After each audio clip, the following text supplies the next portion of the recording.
and head coach David Braun opening up unique Sunday Big Ten road game against Rutgers. Then again, pretty much everything has been unique for Braun in a situation that he certainly did not expect, coming here and speaking to the media. Came on as DC in January, elevated to interim head coach after the firing of Pat Fitzgerald. This will be the first time that Northwestern plays without Fitz on its coaching staff since 2000. And so many questions to answer after a one-win season in 2022, including who will start at quarterback. Let's hear from David Braun as we head to the stage for his introduction. A two-time FCS national champion coordinator from North Dakota State. Please welcome to the stage the interim head coach of Northwestern, David Braun.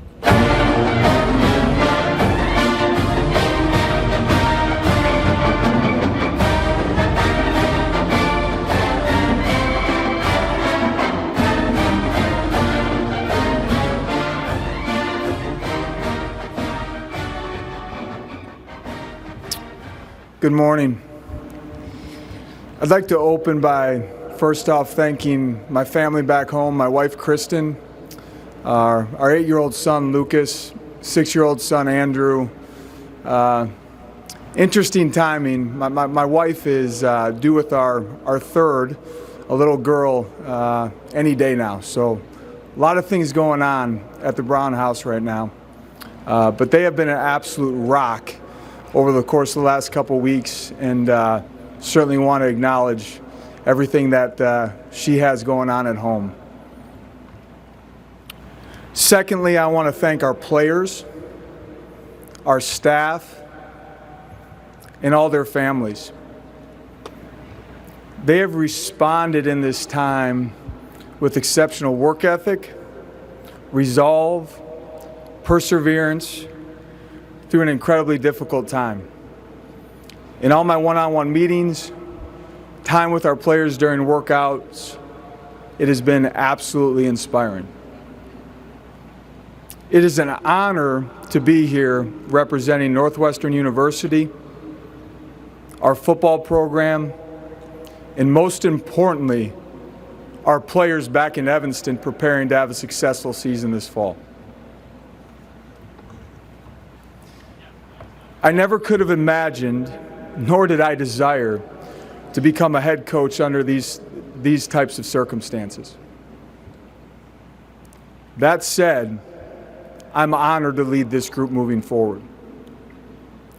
With a dad from Ohio, born in the north suburbs of Chicago, and moving to Wisconsin in elementary school, my childhood was filled with Big Ten football.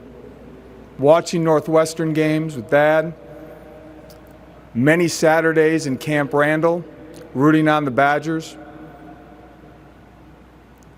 It was part of my life. It was part of my memories with my dad. And we won't acknowledge who my dad roots for. We've had a very clear understanding that he'll be rooting for the Cats moving forward. But there was a great deal of appreciation built up for what Big Ten football is. The ultimate student-athlete experience. Top-notch academics, and high-end football on Saturdays. Prioritizing the student-athlete experience. I dreamt of playing in the Big Ten. That never became a reality, but an opportunity to work in the Big Ten, coach in the Big Ten, and coach and mentor these young men is something that I don't take lightly.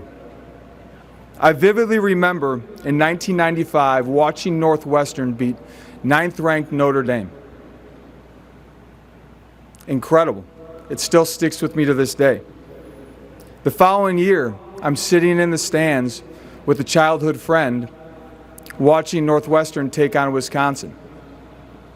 In improbable circumstances, Ron Dane fumbles with under a minute left to go. Few plays later to find Steve Schnurr connect with Dwayne Bates on a double move in one of the most improbable Northwestern wins in Northwestern history.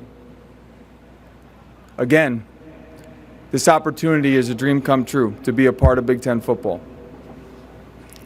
I say all this to say that when Coach Fitz offered our family the opportunity to come to Northwestern back in January, and I started work on January 16th of this year, my wife and I had to pinch ourselves. An opportunity to coordinate in the Big Ten, to work for a man like Coach Fitz, to be close to my family in Wisconsin, to be a part of the Big Ten, and the opportunity to mentor young men that value what Northwestern stands for, a world-class education competing on the biggest stage in college football. This obviously has been a very difficult time for our team, our staff, our current and former players impacted, our alumni, the university, and the broader Northwestern community. I am grateful to the Northwestern leadership and Dr. Gregg for entrusting me with leading this program moving forward. The circumstances surrounding our family's opportunity in being elevated to interim head coach were not dreamlike scenarios, but they have done one thing. They have crystallized our family's purpose. As a family, our mission, Kristen and I truly believe that football is the ultimate vehicle to have a positive impact on young men. Our number one priority moving forward will be ensuring that the student-athlete experience for the young men that we coach and mentor is just that, the ultimate student-athlete experience.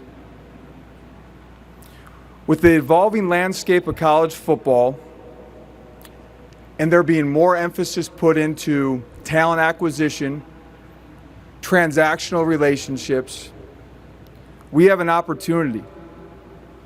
We have an opportunity to firmly commit to the values of Northwestern University, to firmly commit to what this program has been built off of, and that is the holistic development of the young men that we mentor and coach.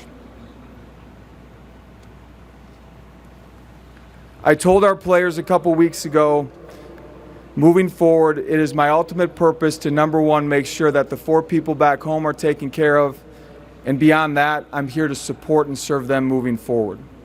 Through one-on-one meetings with the majority of our team, I have found a team that has come together, that truly loves one another, and has an incredible resolve to attack the 2023 season and write their own story about overcoming adversity. Let me be clear, this football team will be ready to go. I look forward to coming together as a team, a staff, an athletic administration, a university, an alumni base, a fan base, to fully support these student athletes as they go make us all proud moving forward. Now to talk some football. Very excited about what we have coming back on the offensive side of the ball. There's a great deal of depth at all positions. The loss of Peter Skronsky on the O-line will certainly be a big hit, but truly believe under our offensive staff, our O-line has a chance to show that depth, play with depth, and find ways to establish the run in the Big Ten. The tight end group is one of the deeper tight end groups I've been around, and that's saying a lot after coming from North Dakota State. Excited about our running back room and the return of Cam Porter. And Armand Binns, our wide receiver coach, has done a tremendous job getting this wide receiver group to a point where we feel like we can really lean on the depth in that room to utilize the passing game. The quarterback battle will be something that will be fun to see as the fall moves forward. But the addition of Ben Bryant, the return of Brendan Sullivan, and a young man from the south side of Chicago at Jack Lausch will provide a great deal of competition in fall camp. Defensively, we look forward to, a D-line room that Coach Smith has done a great job of building through some transfers and the development of a young group with a great deal of talent, a veteran linebacker room, a ton of depth in the safety room, and an athletic corner room that's inexperienced but has a great leader in Garnett Hollis as we move forward. Special teams will continue to play a critical role in finding ways to win on Saturdays for Northwestern.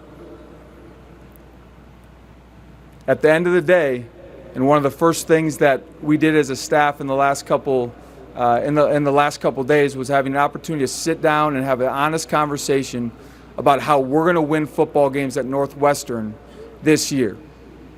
And it's not going to just be our defense. It won't just be our offense. It's going to require complementary football that puts us into situations to win in the fourth quarter.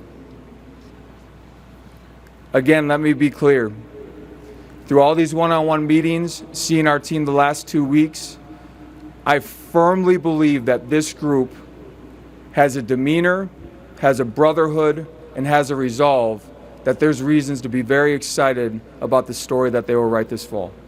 With that said, I'll open it up to questions.